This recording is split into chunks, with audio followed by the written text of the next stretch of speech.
Existe un secreto que durante siglos ha permanecido oculto en los pliegues más profundos de las tradiciones cristianas primitivas. Un secreto que conecta la muerte, el cuerpo físico y algo que las escrituras mencionan, pero que pocos se atreven a explorar con verdadera profundidad: el concepto de la resurrección. No estamos hablando de metáforas ni de interpretaciones alegóricas. Estamos hablando de algo mucho más inquietante, mucho más literal de lo que nos han enseñado. Y todo comienza con una decisión que millones de personas toman sin conocer realmente sus implicaciones: la cremación. Durante décadas he investigado manuscritos antiguos. He conversado con monjes en monasterios perdidos. He tocado pergaminos que se deshacían entre mis dedos por el peso de los siglos. Y en cada uno de esos encuentros, en cada traducción cuidadosa, fui acercándome a una verdad que parece haberse diluido con el paso del tiempo. Una verdad que los primeros cristianos conocían perfectamente, que defendían con vehemencia, incluso bajo amenaza de persecución, pero que hoy, en pleno siglo XXI, ha quedado sepultada bajo capas de modernidad y pragmatismo. La pregunta que da título a esta investigación parece simple, casi inocente. Pero detrás de ella se esconde uno de los abismos teológicos más profundos del cristianismo. ¿Por qué la cremación? ¿Por qué ese rechazo ancestral que existió durante los primeros siglos? ¿Era simple superstición? ¿O acaso comprendían algo sobre la naturaleza de la resurrección que nosotros hemos olvidado? Pensemos en el contexto histórico. El Imperio Romano practicaba la cremación como método habitual de disposición de los cuerpos.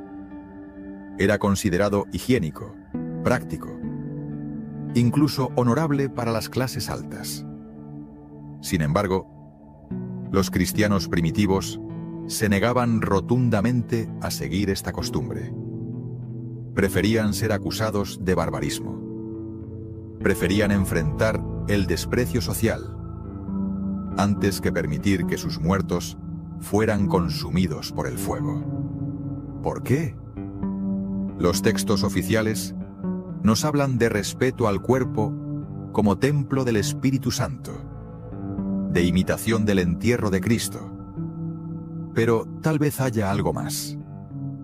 En los manuscritos que no llegaron a formar parte del canon oficial, en esos textos que fueron apartados, declarados apócrifos o simplemente olvidados, aparecen descripciones mucho más específicas sobre la naturaleza del cuerpo y su relación con el alma. El libro de Enoc, preservado íntegramente en la tradición etíope, habla del cuerpo como un registro, como una especie de biblioteca viviente, donde queda grabada toda nuestra existencia. Cada célula, según estos textos antiguos, contiene memoria. No memoria en el sentido moderno de recuerdos conscientes, sino información codificada. Impresiones de nuestra experiencia vital. ¿Y si la resurrección no fuera la creación de cuerpos completamente nuevos, sino la transformación del cuerpo original? Cuando Jesús resucitó, los evangelios son muy claros en un detalle que a menudo pasamos por alto. Conservaba las heridas de la crucifixión. Tomás pudo meter sus dedos en las marcas de los clavos. Era el mismo cuerpo, reconocible, tangible, pero elevado a un estado diferente de existencia. Un cuerpo que podía comer pescado, que podía ser tocado, pero que también podía atravesar puertas cerradas y ascender físicamente. Pablo, en su primera carta a los Corintios, utiliza una metáfora reveladora. Se siembra un cuerpo natural, resucita un cuerpo espiritual. Sembrar, no destruir, no aniquilar, no convertir en cenizas. Sembrar, como se siembra una semilla en la tierra, esperando su transformación. Y aquí surge la primera grieta en nuestro entendimiento moderno. ¿Cómo puede transformarse algo que ya no existe? ¿Cómo puede ser glorificado un cuerpo que fue reducido a polvo gris mediante temperaturas de más de 1000 grados? Los textos más antiguos de la tradición cristiana hacen una distinción que resulta fascinante. Hablan de la diferencia entre la descomposición natural y la destrucción por fuego. Cuando un cuerpo se descompone en contacto con la tierra, su materia se transforma, se integra al ciclo de la creación, pero no desaparece. Los átomos que lo componían siguen existiendo, dispersos pero rastreables, si se quiere hablar en términos que podamos comprender. Hay una continuidad. La Tierra, según estas antiguas concepciones, actúa como una especie de matriz que preserva, que guarda, que mantiene la conexión entre lo que fue y lo que será. El fuego es diferente. El fuego no transforma en el sentido de continuidad. El fuego convierte. Cambia la naturaleza misma de la materia de una forma que, según estos textos, rompe algo esencial. No es que Dios no pueda recrear un cuerpo desde la nada. La cuestión es más profunda. Tiene que ver con la voluntad humana, con la elección consciente. Y aquí llegamos a un punto verdaderamente inquietante. En el Evangelio de Mateo, capítulo 12, Jesús habla del pecado imperdonable, la blasfemia contra el Espíritu Santo. Un pecado que, según sus propias palabras, no será perdonado ni en este siglo ni en el venidero. Durante siglos, teólogos han debatido qué significa exactamente esto. Las interpretaciones han sido múltiples, a menudo abstractas. Pero en algunos textos, que fueron apartados del canon, hay descripciones más concretas. Hablan de acciones que manifiestan físicamente un rechazo del espíritu. Acciones que cierran voluntariamente las puertas de la transformación futura. Y si la cremación elegida conscientemente, después de conocer su significado espiritual, cayera en esa categoría. No estamos hablando de los mártires que fueron quemados en hogueras. Ellos no eligieron el fuego, les fue impuesto. Su voluntad estaba alineada con Dios hasta el último momento. Tampoco hablamos de aquellos que murieron en accidentes, en incendios, en circunstancias donde el cuerpo fue destruido sin su elección. Estamos hablando de una decisión deliberada, tomada con conocimiento, de instruir que el propio cuerpo sea sometido al fuego después de la muerte. En las comunidades monásticas de Etiopía, donde se conservan versiones de la Biblia con libros que nosotros ya no tenemos. Existe una tradición oral que habla de 3 categorías de almas en el juicio final: los que resucitarán para vida eterna, los que resucitarán para condenación, y una tercera categoría raramente mencionada: aquellos que no pueden resucitar en absoluto porque el templo fue destruido. No están con los salvos ni con los condenados. Simplemente están ausentes del proceso mismo de la resurrección. Tal vez suene duro. Tal vez suene incluso injusto. Pero hay una lógica interna en esta enseñanza que merece ser explorada. Si el libre albedrío es sagrado, si Dios realmente respeta absolutamente nuestras elecciones, entonces una elección de destruir el puente entre lo físico y lo eterno sería respetada, no como castigo, sino como consecuencia natural de una decisión libre. Los antiguos egipcios momificaban sus cuerpos. Los judíos entierran a sus muertos con rapidez, pero con profundo respeto por la integridad corporal.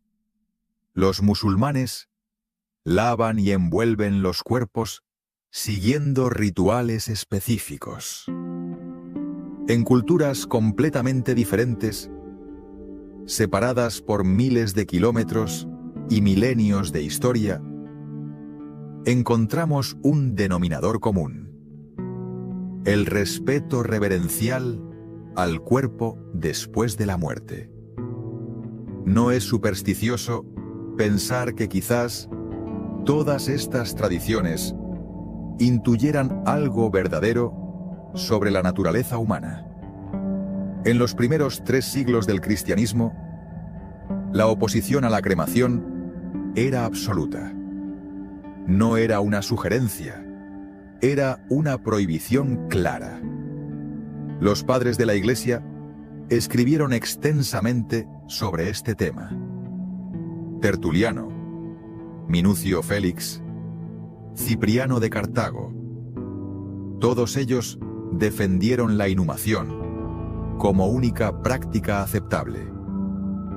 ¿Por qué? Porque creían en la resurrección literal del cuerpo. Y creían que el cuerpo, aunque transformado, sería el mismo cuerpo que había vivido.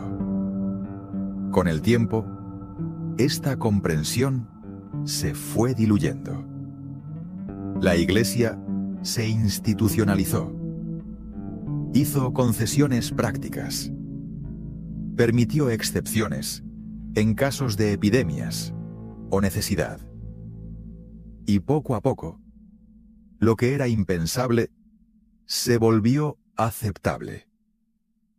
Hoy, en muchos países de tradición cristiana, la cremación es mayoritaria.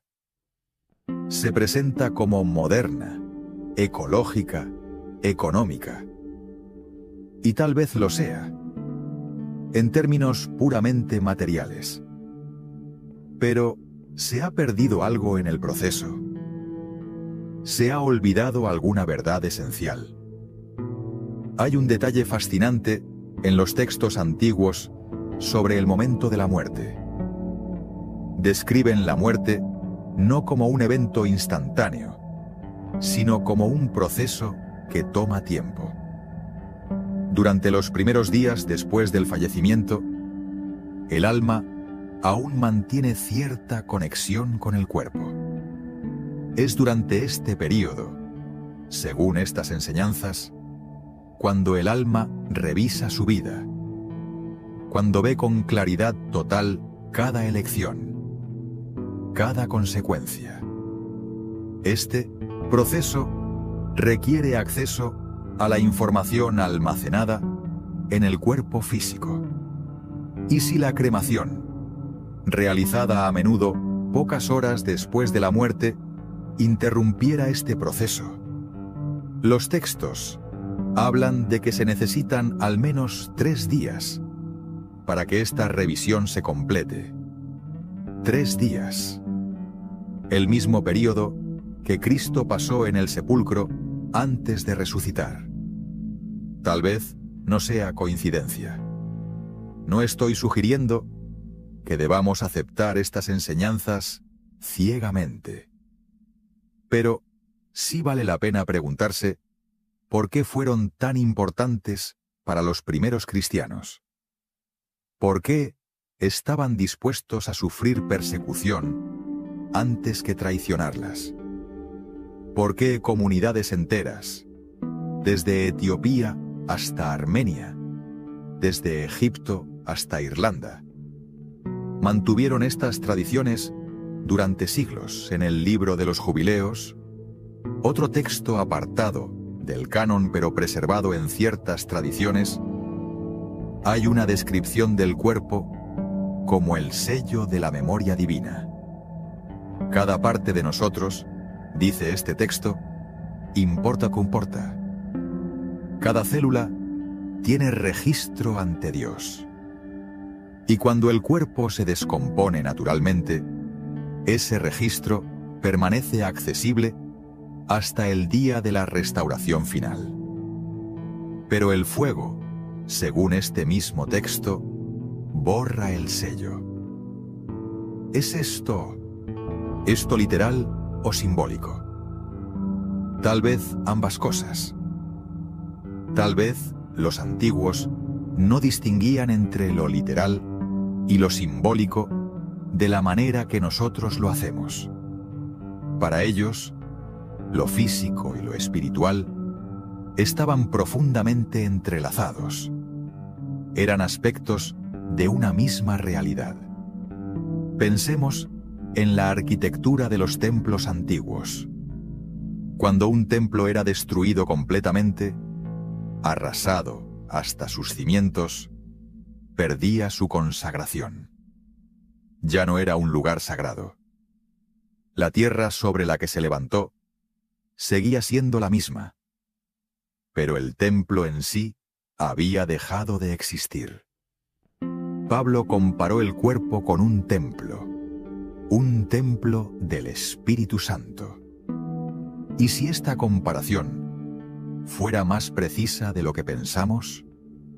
¿Y si la destrucción total del templo corporal tuviera consecuencias similares a la destrucción de un templo físico?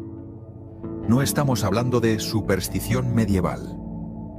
Estamos hablando de una comprensión del mundo que veía conexiones donde nosotros vemos solo materia inerte. Una cosmovisión que entendía el universo como una red de relaciones sagradas, donde cada parte del todo tenía significado y propósito. En los manuscritos gnósticos encontrados en Nag Hammadi, tan diferentes en muchos aspectos del cristianismo ortodoxo, hay sin embargo un punto de acuerdo sorprendente. El cuerpo no es una prisión del alma, sino su vehículo de expresión en el mundo material. Incluso aquellas corrientes que enfatizaban lo espiritual sobre lo material reconocían que el cuerpo tenía una función sagrada durante la vida terrestre. ¿Y después de la muerte? Ahí, las opiniones divergían. Pero en las corrientes que eventualmente se consolidaron como cristianismo ortodoxo, la respuesta fue clara. El cuerpo seguía siendo importante. Tan importante que su destino, después de la muerte, tenía implicaciones eternas. Hay una pregunta que surge inevitablemente. ¿Qué hay de aquellos cuyo cuerpo fue destruido en circunstancias que no pudieron controlar? ¿Los soldados desintegrados en explosiones? ¿Las víctimas de volcanes o de incendios accidentales? también ellos están perdidos para la resurrección. Los textos hacen una distinción crucial. Hablan de la intención, de la voluntad. Lo que te sucede contra tu voluntad tiene una naturaleza espiritual diferente a lo que eliges deliberadamente. Si tu cuerpo es destruido por fuerzas externas, sin tu elección, entonces Dios, dicen estos textos, preserva tu memoria de manera especial.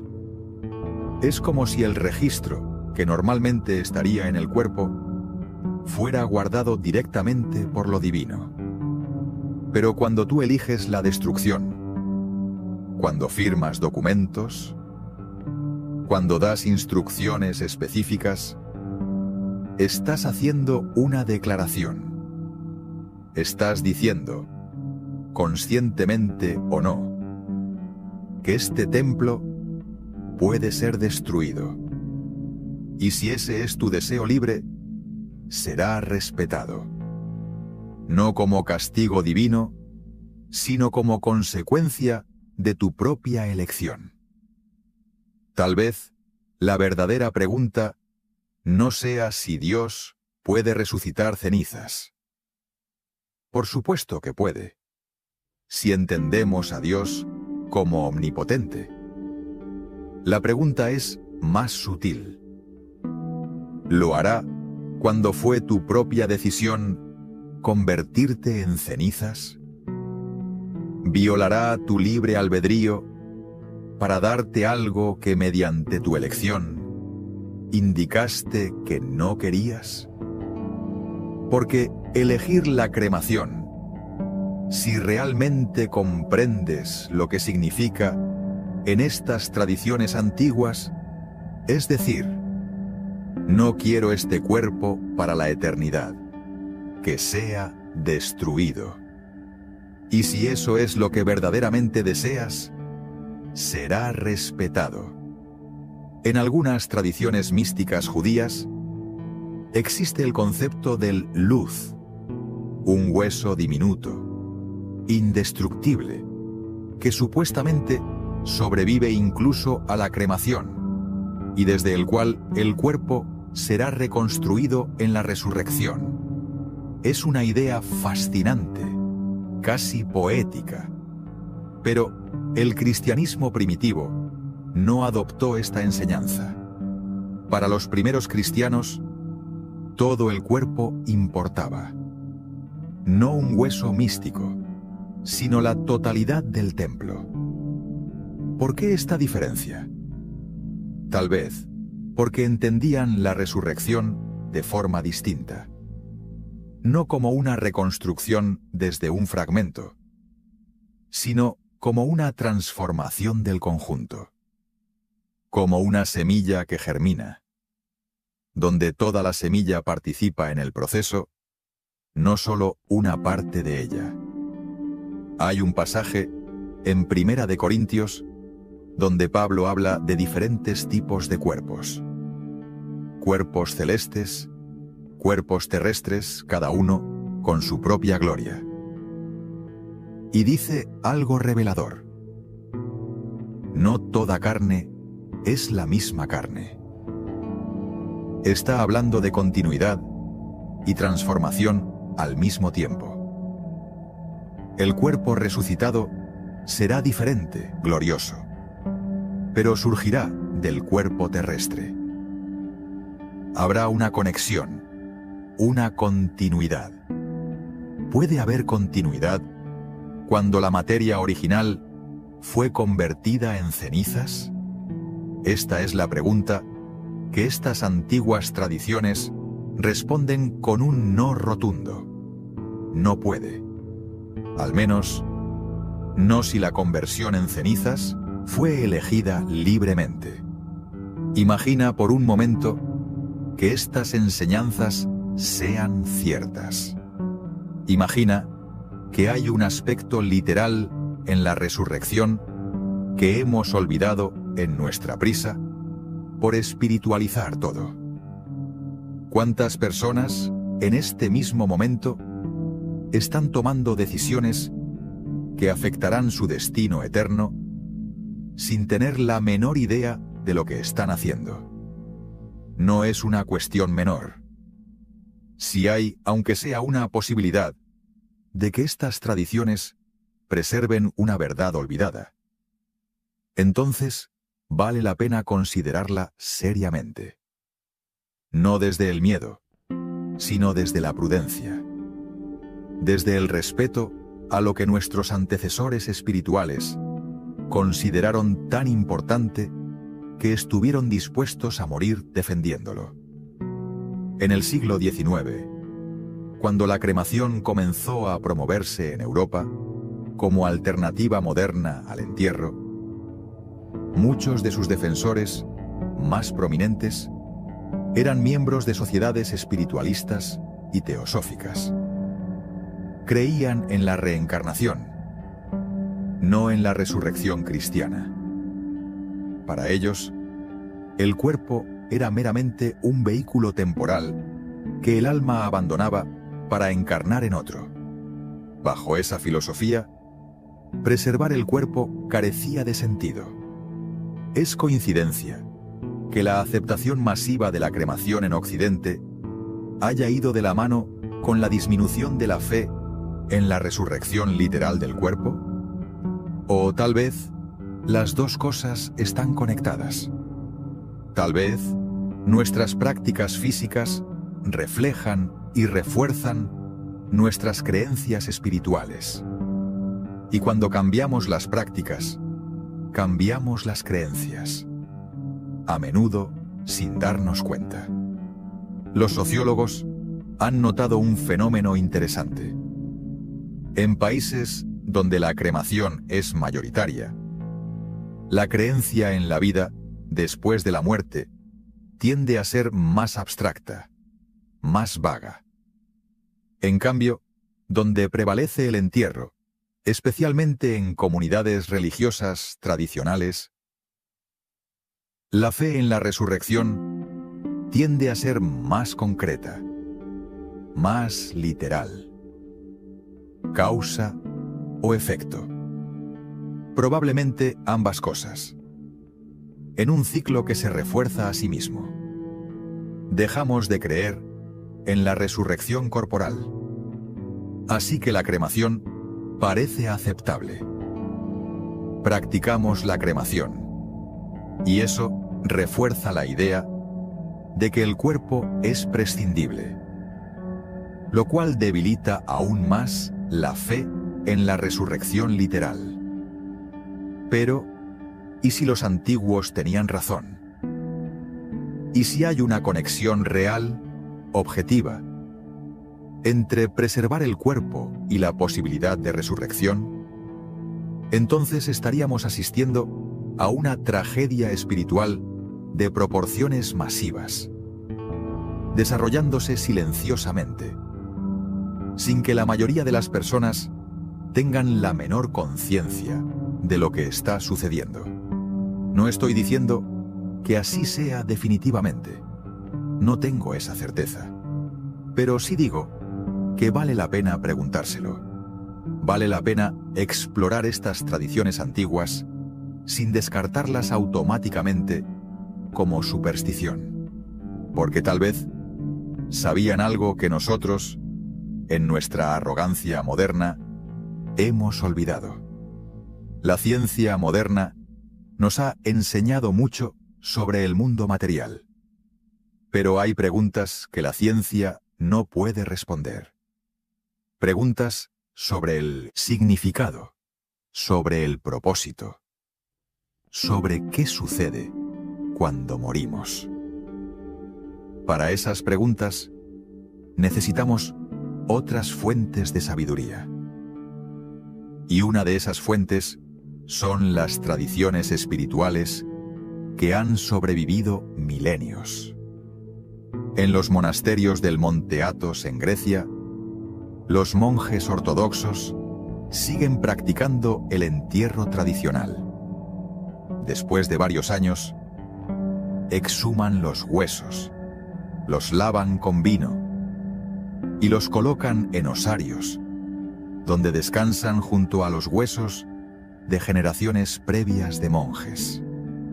Es un ritual que nos parece extraño, casi macabro, pero para ellos es profundamente significativo.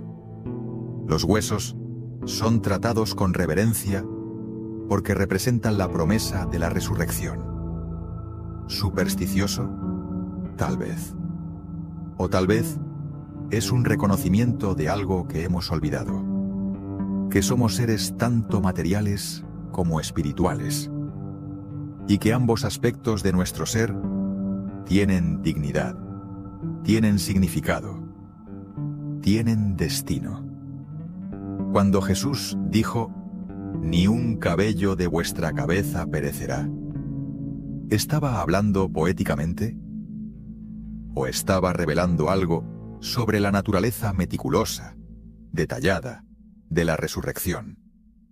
Si hasta los cabellos importan, entonces ciertamente el cuerpo entero importa. Y si el cuerpo importa, entonces cómo lo tratamos después de la muerte también importa. No es indiferente. No da lo mismo. Hay consecuencias que tal vez no podemos ver ahora, pero que podrían manifestarse en una dimensión de la realidad que aún no experimentamos plenamente.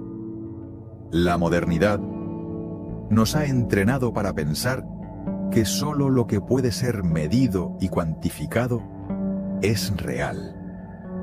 Pero hay realidades que escapan a la medición. El amor no puede ser pesado en una balanza, pero es real. La conciencia no puede ser fotografiada, pero nadie duda de que existe. ¿Por qué entonces deberíamos asumir que entendemos completamente la naturaleza del cuerpo y su relación con el alma? Los textos antiguos hablan de misterios, no en el sentido de acertijos a resolver, sino en el sentido de realidades que son más grandes que nuestra capacidad de comprensión total.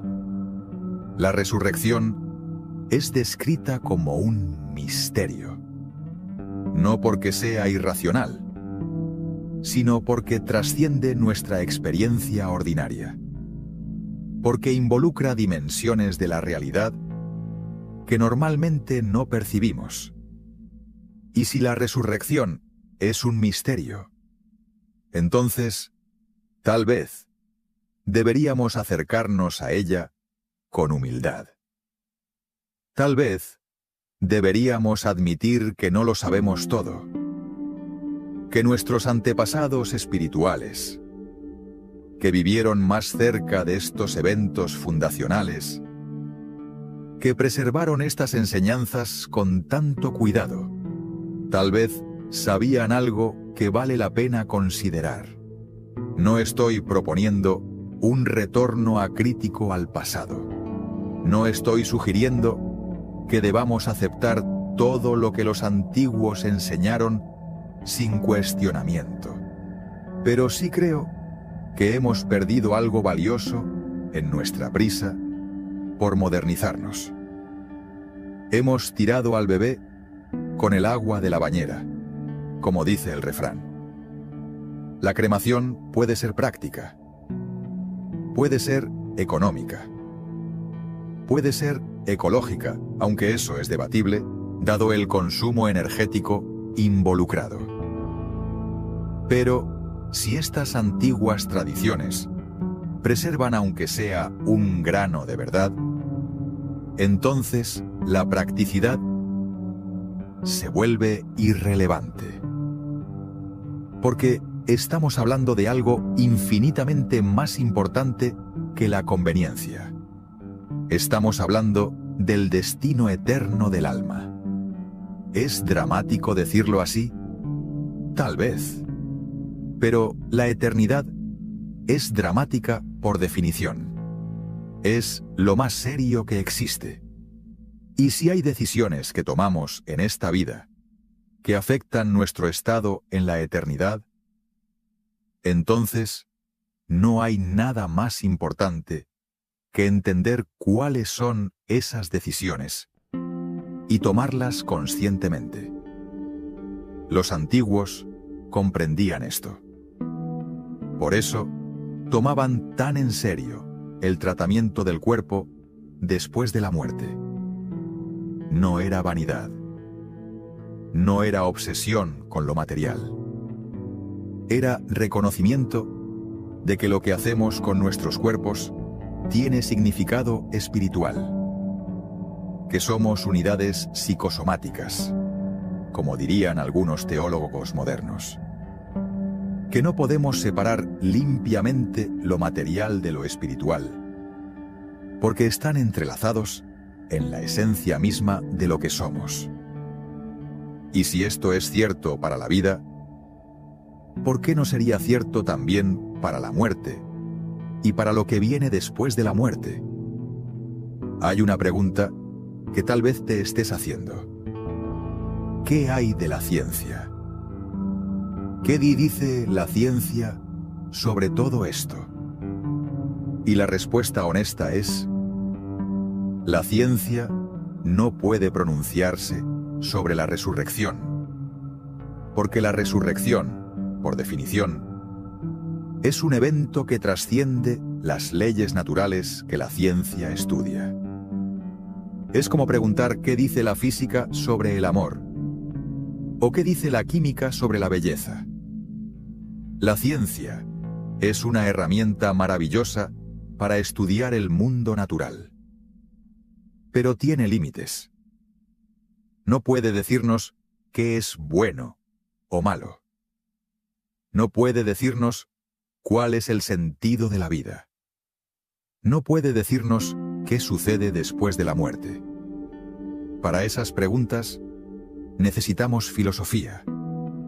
Necesitamos religión. Necesitamos tradición espiritual. Y la tradición espiritual del cristianismo, especialmente en sus formas más antiguas, es clara. El cuerpo importa. La resurrección será corporal. Y la forma en que tratamos el cuerpo después de la muerte tiene implicaciones para esa resurrección futura. ¿Podemos estar absolutamente seguros de que esto es así? No. La fe, por definición, implica incertidumbre. Implica confianza en cosas que no podemos ver completamente.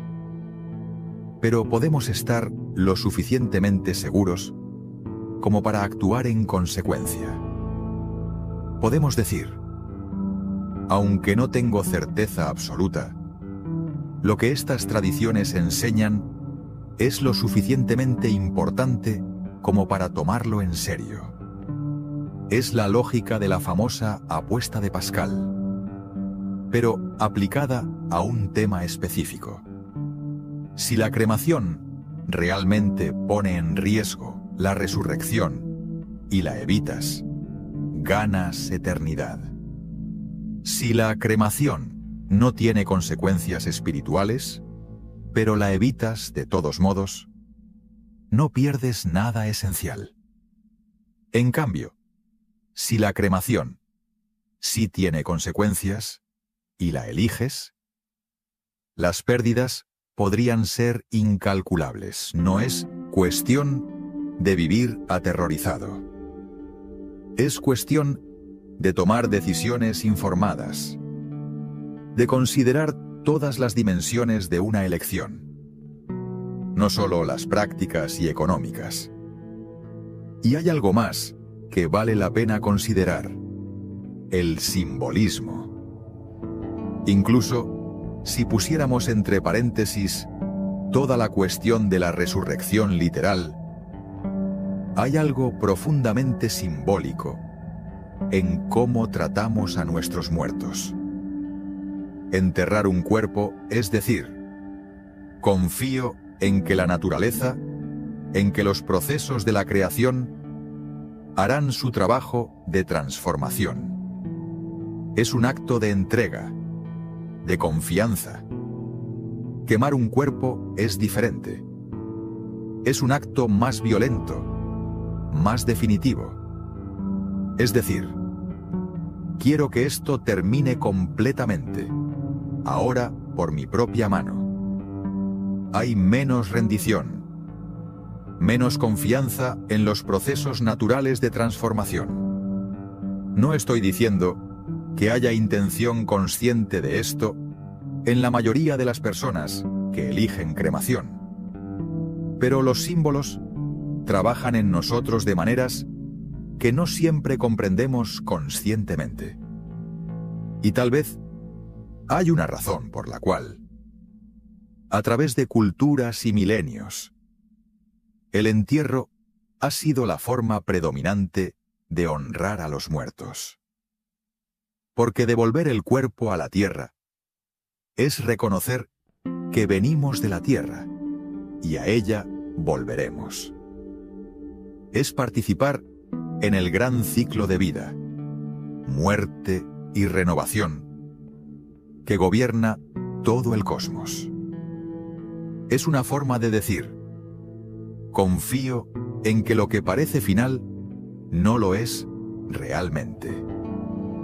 Confío en que hay transformación, esperando más allá de la muerte aparente. La cremación interrumpe este ciclo, o al menos lo acelera de una manera que tal vez no es natural. Toma lo que debería ser un proceso gradual de décadas y lo comprime en horas de fuego intenso. ¿Tiene esto consecuencias más allá de lo físico? Los antiguos creían que sí. Y tal vez no eran tan ingenuos como pensamos.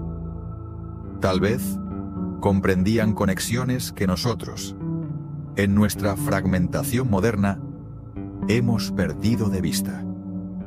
Vivimos en una época donde todo se ha compartimentado. La ciencia por un lado, la religión por otro. El cuerpo por un lado, el alma por otro. La vida aquí, la muerte allá. Pero los antiguos no pensaban así. Para ellos, todo estaba conectado. Lo físico y lo espiritual, el tiempo y la eternidad, esta vida y la venidera.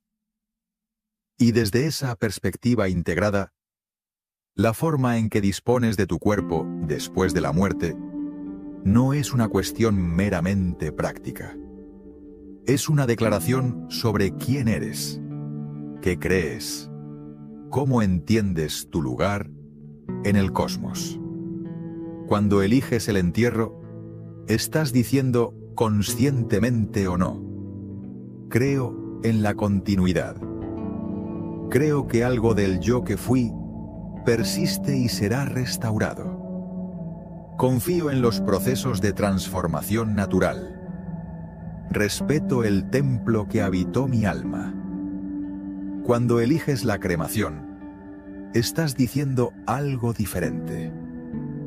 Tal vez. Creo que el cuerpo es solo un vehículo temporal sin valor después de la muerte. O la resurrección, si sucede, será tan milagrosa que no importa lo que pase con el cuerpo. O simplemente es más práctico, no veo problema con ello.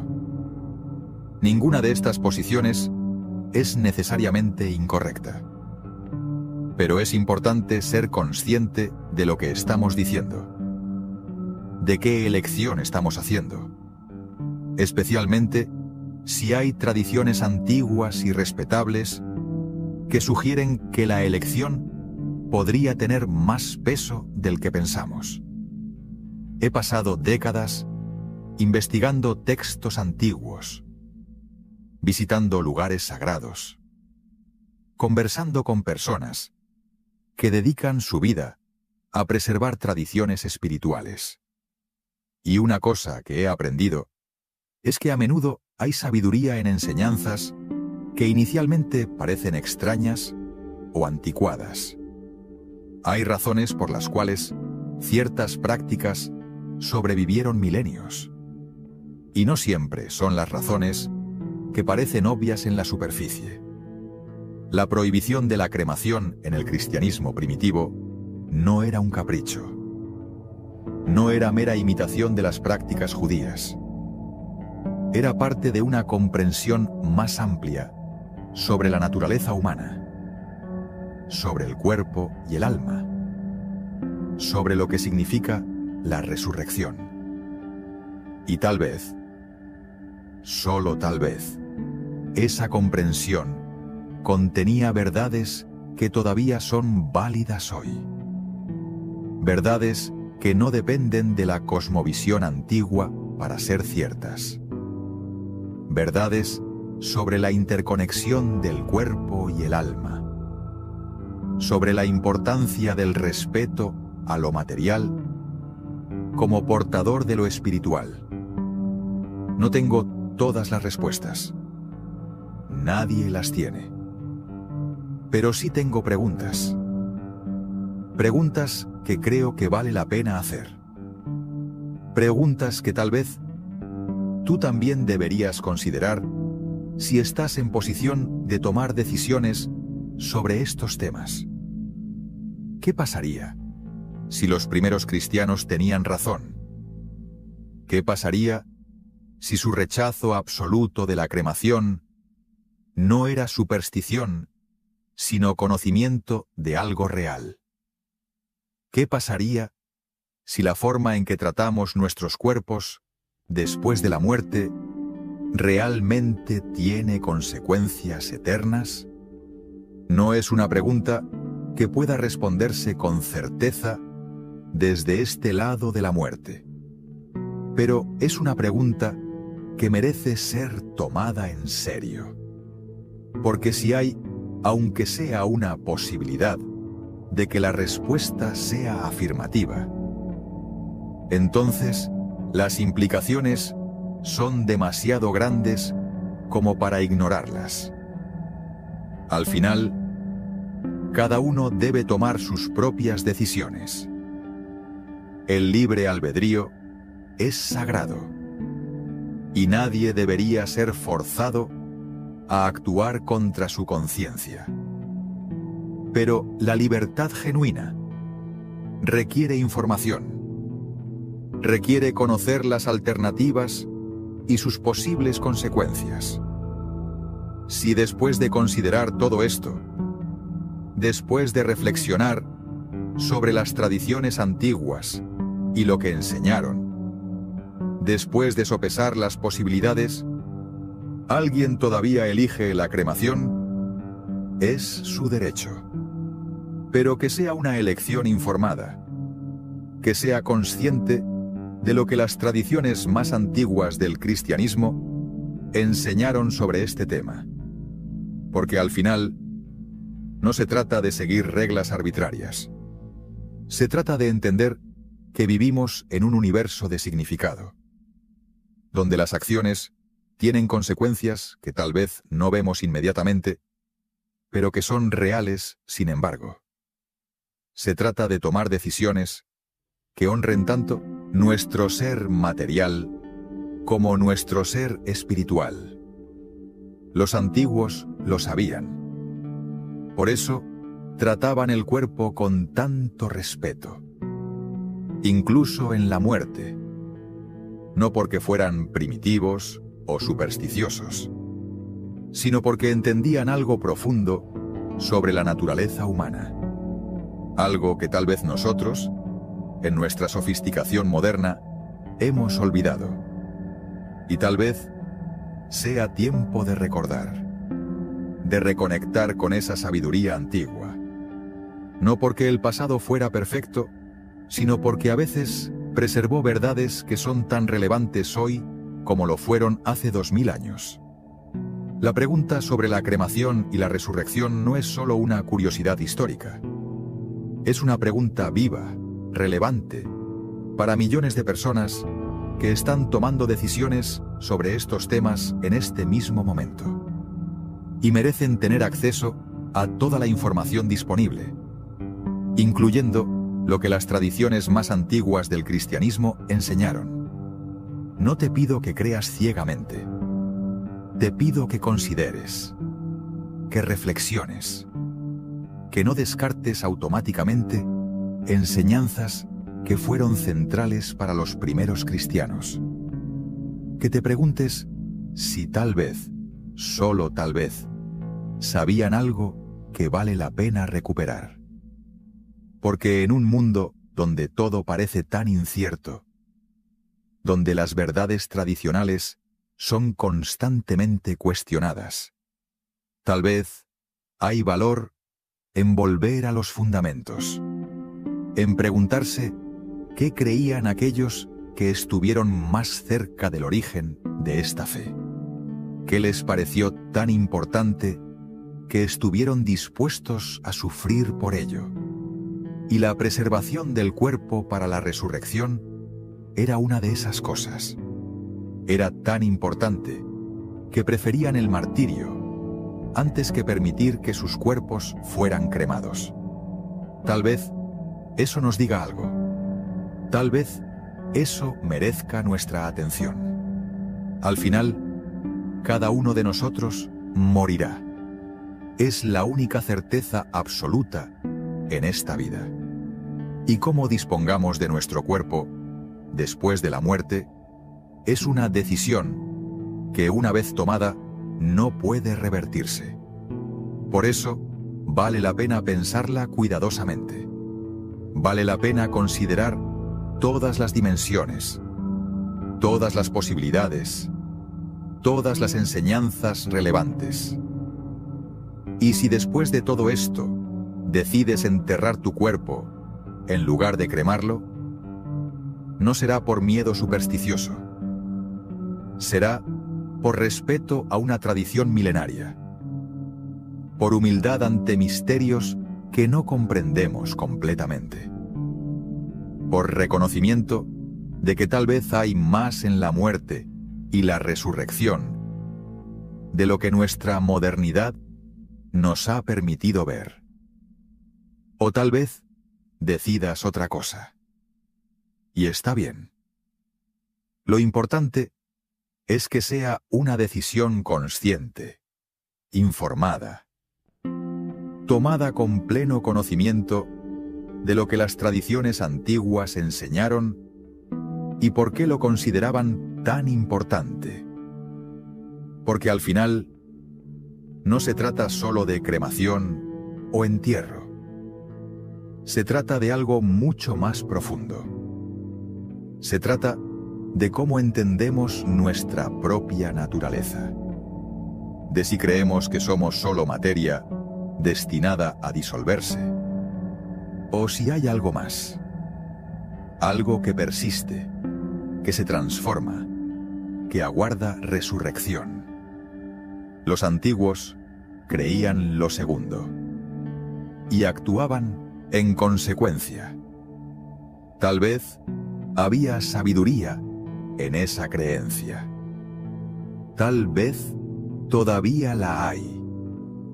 La pregunta permanece abierta, flotando en el aire como el humo de un incienso antiguo. ¿Por qué si me incineran no voy a resucitar? Tal vez la respuesta esté en textos que pocos han leído. Tal vez esté en tradiciones que el tiempo casi ha borrado. O tal vez esté en un lugar más profundo, en el reconocimiento de que el cuerpo humano, este templo que habitamos, es más sagrado, más importante, más conectado con nuestro destino eterno de lo que la modernidad nos ha enseñado a creer. Y si esta reflexión ha despertado algo en ti, si te ha hecho cuestionar certezas que dabas por sentadas, entonces ha cumplido su propósito. No el de darte respuestas definitivas, sino el de abrirte a preguntas que vale la pena hacer. Preguntas sobre la vida, la muerte, el cuerpo, el alma y ese misterio último que todos enfrentaremos. ¿Qué sucede cuando finalmente cruzamos el umbral hacia lo desconocido? Tal vez los antiguos sabían algo. Tal vez vale la pena escuchar lo que tenían para decirnos. No porque fueran infalibles, sino porque se tomaron estas preguntas con la seriedad que merecen. Porque entendieron que no hay decisión más importante que aquellas que afectan nuestro destino eterno. Y la forma en que tratamos nuestro cuerpo en la muerte, según ellos, era una de esas decisiones. Una decisión que resuena más allá del tiempo, hacia la eternidad misma.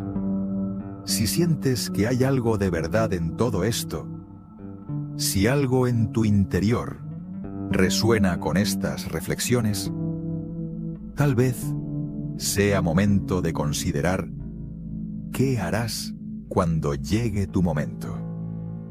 ¿Qué instrucciones darás? ¿Qué legado dejarás? No solo en términos de posesiones materiales, sino en términos de cómo honrarás el templo que te fue dado para habitar durante tu paso por esta tierra. Porque al final, eso es lo que está en juego. No solo una práctica funeral, sino una declaración sobre quién creemos que somos y hacia dónde creemos que vamos. Una declaración que tal vez tenga más consecuencias de las que podemos imaginar ahora, pero que se revelarán cuando finalmente crucemos hacia ese territorio desconocido que todos los sabios han explorado solo con las herramientas de la fe y la tradición. La decisión es tuya. Siempre lo ha sido. Pero que sea una decisión informada. Que sea consciente de todo lo que está en juego. Que honre tanto la sabiduría antigua como tu propia búsqueda de verdad. Porque en esta encrucijada, entre lo antiguo y lo moderno, entre lo material y lo espiritual, entre el tiempo y la eternidad, se juega tal vez mucho más de lo que nuestra época pragmática está dispuesta a admitir. Y tal vez, solo tal vez, aquellos primeros cristianos que se negaban rotundamente a la cremación, que preferían cualquier cosa antes que ver sus cuerpos consumidos por el fuego, sabían exactamente por qué lo hacían. Y tal vez su razón todavía importa hoy. Existe un secreto que durante siglos ha permanecido oculto en los pliegues más profundos de las tradiciones cristianas primitivas. Un secreto que conecta la muerte, el cuerpo físico y algo que las escrituras mencionan, pero que pocos se atreven a explorar con verdadera profundidad. El concepto de la resurrección. No estamos hablando de metáforas ni de interpretaciones alegóricas. Estamos hablando de algo mucho más inquietante, mucho más literal de lo que nos han enseñado. Y todo comienza con una decisión que millones de personas toman sin conocer realmente sus implicaciones. La cremación. Durante décadas he investigado manuscritos antiguos. He conversado con monjes en monasterios perdidos. He tocado pergaminos que se deshacían entre mis dedos por el peso de los siglos. Y en cada uno de esos encuentros, en cada traducción cuidadosa, fui acercándome a una verdad que parece haberse diluido con el paso del tiempo. Una verdad que los primeros cristianos conocían perfectamente, que defendían con vehemencia, incluso bajo amenaza de persecución, pero que hoy, en pleno siglo XXI, ha quedado sepultada bajo capas de modernidad y pragmatismo. La pregunta que da título a esta investigación parece simple, casi inocente, pero detrás de ella se esconde uno de los abismos teológicos más profundos del cristianismo. ¿Por qué la cremación? ¿Por qué ese rechazo ancestral que existió durante los primeros siglos? ¿Era simple superstición? ¿O acaso comprendían algo sobre la naturaleza de la resurrección que nosotros hemos olvidado? Pensemos en el contexto histórico. El Imperio Romano practicaba la cremación como método habitual de disposición de los cuerpos. Era considerado higiénico, práctico, incluso honorable para las clases altas. Sin embargo, los cristianos primitivos se negaban rotundamente a seguir esta costumbre. Preferían ser acusados de barbarismo. Preferían enfrentar el desprecio social antes que permitir que sus muertos fueran consumidos por el fuego. ¿Por qué? Los textos oficiales, vale la pena escuchar lo que tenían para decirnos, no porque fueran infalibles, sino porque se tomaron estas preguntas con la seriedad que merecen, porque entendieron que no hay decisión más importante que aquellas que afectan nuestro destino eterno. Y la forma en que tratamos nuestro cuerpo en la muerte, según ellos, era una de esas decisiones. Una decisión que resuena más allá del tiempo, hacia la eternidad misma. Si sientes que hay algo de verdad en todo esto, si algo en tu interior resuena con estas reflexiones, tal vez sea momento de considerar qué harás cuando llegue tu momento. ¿Qué instrucciones darás? ¿Qué legado dejarás? No solo en términos de posesiones materiales, sino en términos de cómo honrarás el templo que te fue dado para habitar durante tu paso por esta tierra. Porque al final, eso es lo que está en juego. No solo una práctica funeral, sino una declaración sobre quién creemos que somos y hacia dónde creemos que vamos. Una declaración que tal vez tenga más consecuencias de las que podemos imaginar ahora, pero que se revelarán cuando finalmente crucemos hacia ese territorio desconocido que todos los sabios han explorado solo con las herramientas de la fe y la tradición. La decisión es tuya. Siempre lo ha sido. Pero que sea una decisión informada, que sea consciente de todo lo que está en juego, que honre tanto la sabiduría antigua como tu propia búsqueda de verdad. Porque en esta encrucijada, entre lo antiguo y lo moderno, entre lo material y lo espiritual, entre el tiempo y la eternidad, se juega tal vez mucho más de lo que nuestra época pragmática está dispuesta a admitir. Y tal vez, solo tal vez, aquellos primeros cristianos que se negaban rotundamente a la cremación, que preferían cualquier cosa antes que ver sus cuerpos consumidos por el fuego, sabían exactamente por qué lo hacían. Y tal vez su razón todavía importa hoy. Existe un secreto que durante siglos ha permanecido oculto en los pliegues más profundos de las tradiciones cristianas primitivas. un secreto que conecta la muerte, el cuerpo físico y algo que las escrituras mencionan, pero que pocos se atreven a explorar con verdadera profundidad: el concepto de la resurrección.